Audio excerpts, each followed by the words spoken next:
harus bisa owning di awal agar dia bisa lebih sustain. Kalau dia kalah di laning phase-nya dengan hero-hero yang nanti kita belum tahu nih kira-kira apa yang bakal diambil, itu bakal ngebuat hal yang berat buat Poves menjadi single front lane buat teman-teman dari Shadow Esports. Dan last ban ada Kaja lagi yang muncul nih. Kaja ya masuk dalam list banning. Karena emang Kaja nih sekarang power divine bindingnya serem banget sih. Bisa connect karena 5 player sekaligus. Dan pastinya akan sangat dihindari untuk hero-hero yang punya high mobility karena itu akan langsung nge-shutdown power utama mereka. Novaria juga ikut tereliminasi menghindari adanya poking damage dan pembukaan vision sih yang mungkin sekarang jadi masalah juga ya. Nggak melulu karena damage-nya doang tapi opening vision-nya itu yang nggak mau bisa terlepas. Sama kayak nge-ban karena Selena pastinya mereka juga memikirkan ya dari open vision-nya makin mudah lagi kalau misalnya ada Selena. Tapi let's see Shadow Esports, hero apa lagi nih yang bisa mereka lengkapi dari arah mid ataupun ke arah gold lane karena mereka memprioritaskan untuk masuk dengan Moskov dulu. Sebenarnya kalau ngelihat dengan tadi yang kan Radit bilang kalau misalnya Poviusnya ini single defense banget ya. Cuman dengan high mobility kayak gini jujur agak serem dan Chip Masha, oh my god, keluar di tangan Dewa United dan power team fight ya. Jujur besar banget karena di sini ada Balerik juga karena Wah, ini yang PR sih sebenarnya ya. Jujur kita nggak mengekspektasikan biasanya Chip tuh bakal muncul di Dangerous Grass kan. Tapi dengan sekarang muncul bersamaan dengan Masha, apalagi Belariknya ternyata di flex ke arah EXP. Ini bakal jadi PR yang besar karena ya memang Shadow Esports tuh bawa Moskov buat bermain lane jauh. Agar nggak ada yang bisa ngimbangin nanti dari teman-teman Dewa United HK. Tapi dengan munculnya Chip menurut aku ini bakal sulit buat dia bermain landing jauh sendirian juga sih. Jadi ini bakal jadi dilema tersendiri buat Shadow Esports ya dengan membawa Moskov di pick keempat mereka. Dan Hylos yang muncul sebagai pick terakhir. Harusnya Hylos roam dan midnya Matilda harusnya. Harusnya ya. Oke. Aku kaget banget, aku kira bakal Hylos ke arah mid. Tapi ya Matilda mid yang sebenarnya sempat kita lihat juga ya Karadit. Bukan satu hal yang kaget-kaget banget sih kalau misalnya memang dari Matildanya. Cuman kalau ngeliat secara keseluruhan di sini dari arah Shadow Esports mereka punya banyak banget efek CC sih untuk siap nge-react apapun yang dibawakan sama Dewa United. Bedanya adalah dari Dewa United mereka nggak punya range yang jauh. Beda dengan Shadow Esports yang punya Moskov di sini sebagai salah satu hal yang menjawab dari lane jauhnya karena Yap, dan inilah dia game yang ketiga, match antara Dewa United HK yang berhadapan dengan Shadow Esports. Sejauh ini kita melihat 2 game yang sudah berjalan, kedua tim harus berbagi poin. Dan kali ini kita akan menyaksikan untuk siapa tim pertama yang menuju ke match poinnya, apakah Shadow Esports atau Dewa United. So here we go to the line of down. Dan dimulai dari Matilda dan Nevin yang udah pasti nih ya bakal bisa bermain jauh lebih agresif karena harusnya poking damage di awal bakal jauh lebih besar dibandingkan dengan Chip dari Davil, Nevin. Ya kalau Chip ini memang nanti mungkin bakal kerasanya ketika semuanya udah bisa join ke arah team fight ya. Tapi ingat ini adalah combo yang easy to win dan easy to lose. Kalau misalnya gagal aja atau dibuka di timing dimana mereka nggak siap untuk team fight, udah pasti akan bisa dibalikin dan dijawab dengan cukup instan juga. Tapi ya serem banget sih kalau ngeliat Masha dari segi emblemnya. Ini udah sangat menyakitkan pastinya Lethal Ignition, tambahin dengan Trill juga. Dan kalau misalnya bisa target ke area tepat bakal menyeramkan. Tapi sekarang Davil udah ngebuka flicker di awal karena dia. Yap, nggak cuma Davil ya, Ornut juga tadi ngebuang flicker di awal karena untuk menghindar dari jangkauannya Flows. Dan dengan gak adanya 2 flicker dari masing-masing tim, harusnya nanti bakal ada resiko juga yang lebih besar di area turtle fight-nya. Tapi terlihat dari item build memang belum terlihat jelas ya kecuali di area Norea nih.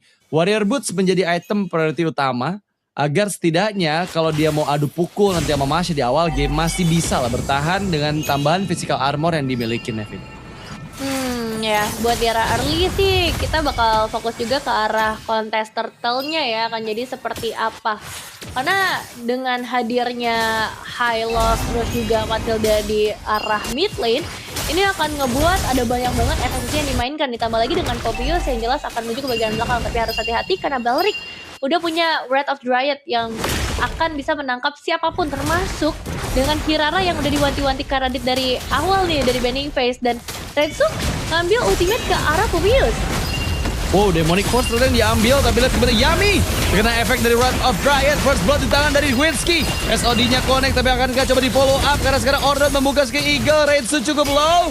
Lari ke arah bagian belakang, Ciel masih bisa ngedodge. Efek tahun yang dihasilkan, masa sekarang Turtle ketahan.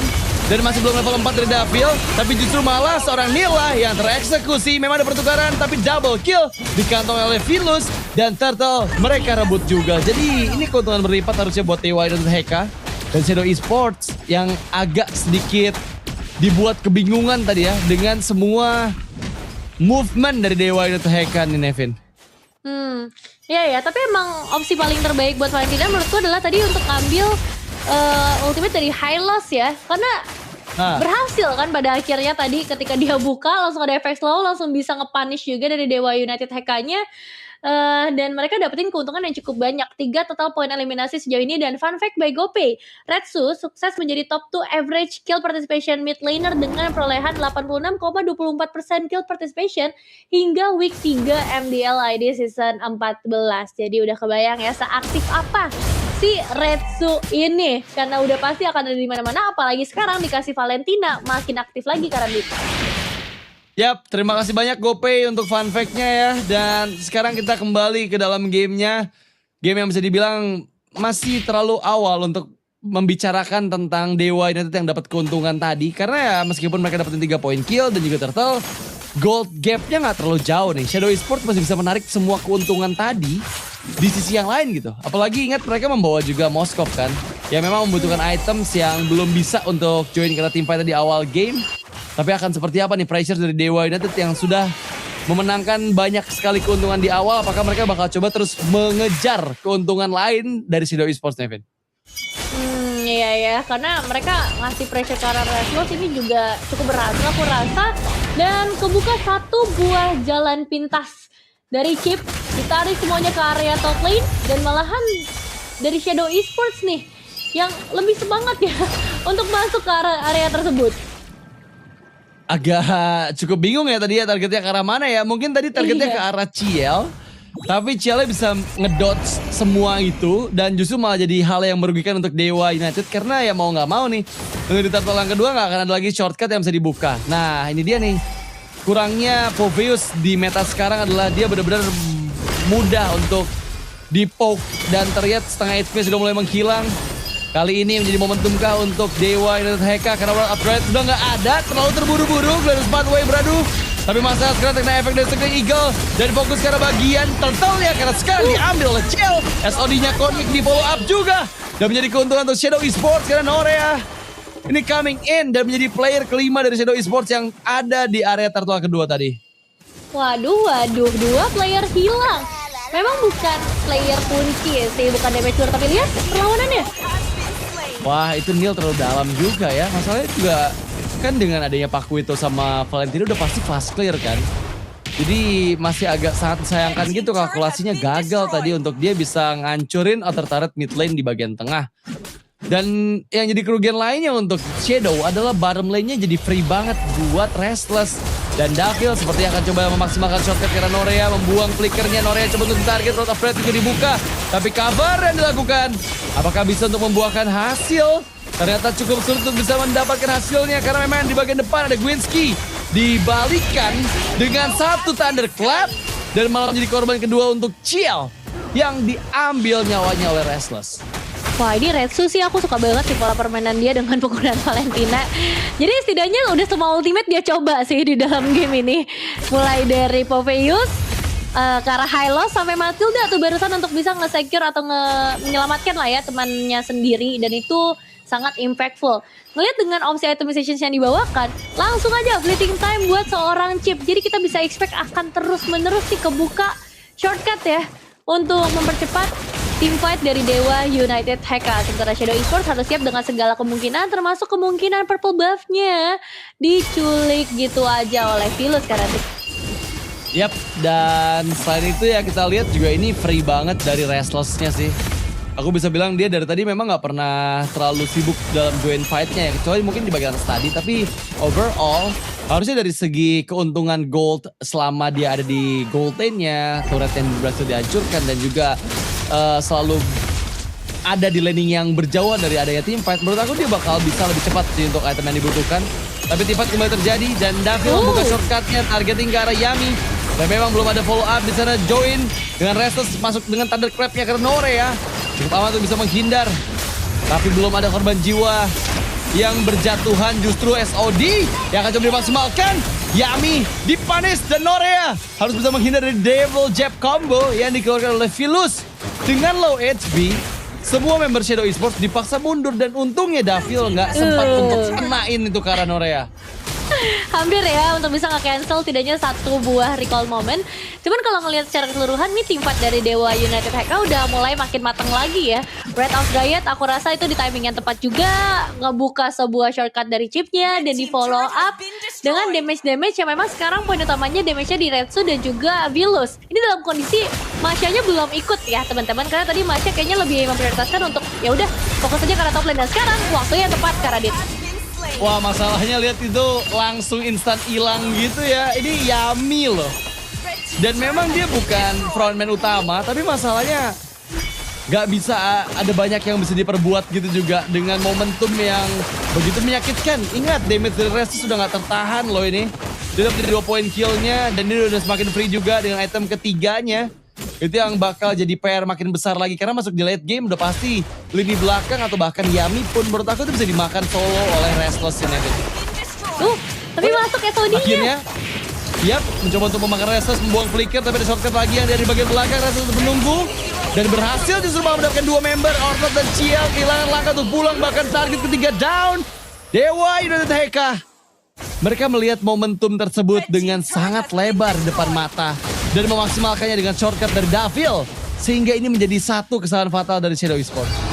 Ini mimpi buruk terbesar aku sih kalau ketemu Chip Masya yang udah dapat snowball dari early. Karena apapun yang akan kita lakukan, udah pasti akan terlihat selalu salah. Gimana caranya untuk bisa nge-react power teamfight sebesar ini dari Dewa United HK? Karena kalau di early mungkin belum terlalu balance. Mereka punya momentum tapi mereka nggak punya damage. Nah sekarang semuanya tuh udah jadi. Restless sudah pegang 3 poin eliminasi. Retsunya masih dengan sekitar 90% teamfight participation dia yang memang aktif banget.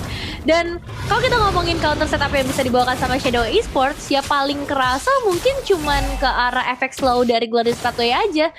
Gak ada typical hero yang seperti Bellaric yang bisa langsung pasti efek sisi power pasti.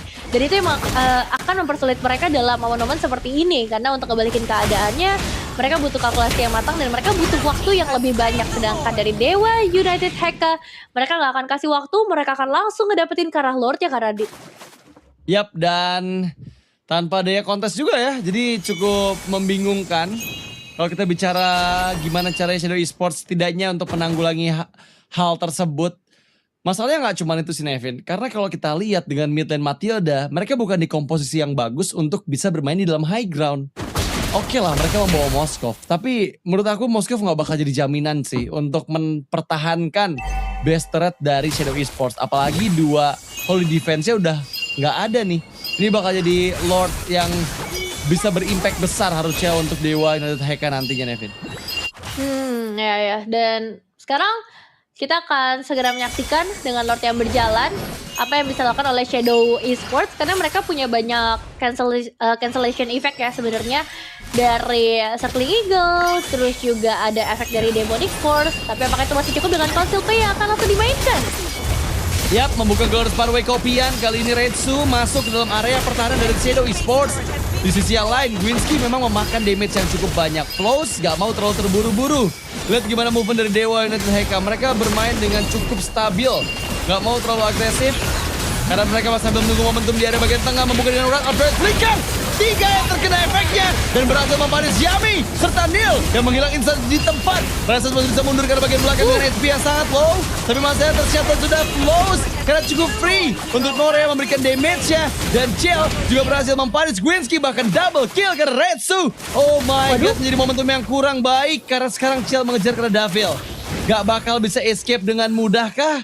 Karena ingat, masih ada semua minion yang masuk dalam teritori defense dari Shadow Esports, David. Wah, tapi serem juga ya ngelihat Kirara kayak gitu.